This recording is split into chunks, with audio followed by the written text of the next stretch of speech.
परमेश्वर के नाम की स्तुति हो। आज का मनन के लिए पहला कुरिन्थियों का पत्री 3 अध्याय 1 से 5 तक पदों से हम अध्ययन करेंगे। पहला कुरिन्थियों 3 अध्याय 1 से 5 तक पदों में प्रेरित पौलुस कुरिन्थ कलीसिया को उनकी आत्मिक अपरिपक्वता अर्थात आध्यात्मिक बचपन और मनुष्यों के पीछे चलने की उनका आदत के लिए सुधारता है। पौलुस उन्हें समझाता है कि उनके बीच में झगड़े और गुटबाजी इन बातों का प्रमाण है कि वे परमेश्वर की आत्मा के अनुसार नहीं चलता बल्कि संसारिक सोच के अनुसार जी रहा है।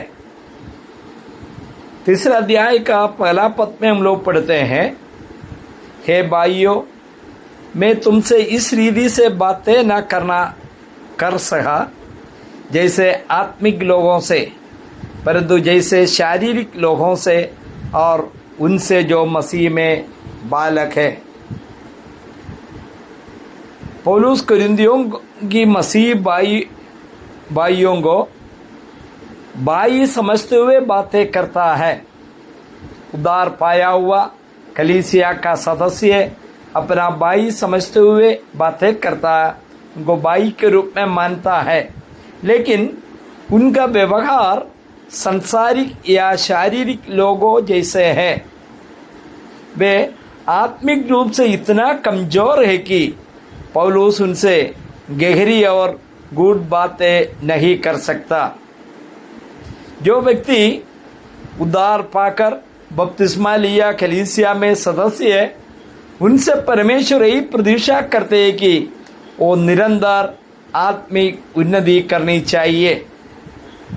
इसके बाद दूसरा पद में पौलुस ने इसी प्रकार कहते हैं, मैंने तुम्हें दूध पिलाया, अन्न खिलाया, क्योंकि तुम उसको ना खा सकते थे, वरन अब तक भी नहीं खा सकते हो। अमर पौलुस फिर कहते हैं,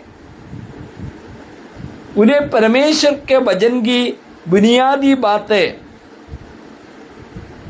अर्थात दूध सिखाई, क्योंकि वे गहरी और परिपक्व शिक्षाएं ठोस भोजन समझने के लिए तैयार नहीं थे। उसकी आत्मिक वृद्धि रुकी हुई है। मुझे सुनने वाला भाई लोग, बहुत सीरियस बात आपके साथ मैं बांट रहा हूँ। केवल कलीसिया में आना, गीत गाना, आत्मिक कार्यक्रम में भाग लेना, उतना से हमारा आत्मिक वृद्धि नहीं होता है। हम प्रभु के सामने समय बिताना, वचन को गहराई से मनन करना, वो वचन को हमारा जीवन में लागू करना जरूरी है।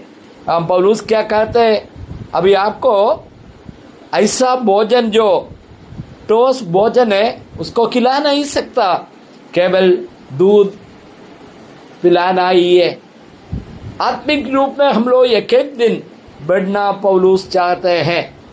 तीसरा पद में पौलुस कहता है, क्योंकि अब तक शारीरिक हो, इसलिए कि जब तुम में दाग और झगड़ा है तो क्या तुम शारीरिक नहीं और मनुष्यों की रीति पर नहीं चलते? लोग शारीरिक रीति में व्यवहार करते हैं। इसका उदाहरण जो पौलुस कहते हैं, आप परिपक्वता का सबसे बड़ा सबूत उनके बीच की आपसी फूट, ईर्ष्या और लड़ाई थी। जो व्यक्ति संसारिक इच्छाओं के अनुसार चलता है वह कभी आत्मिक फल उत्पन्न कर नहीं सकता। बहुत मुख्य बात है, संसार के अनुसार मैं चलूंगा और आत्मिक फल लाना यह कभी संभव नहीं है। इसके बाद पौलुस ने आगे की ओर कहता है 4 पदों में, इसलिए कि जब एक कहता है कि मैं पौलुस का हूँ और दूसरा कि मैं अपुल्लोस का हूँ, तो क्या तुम मनुष्य नहीं है?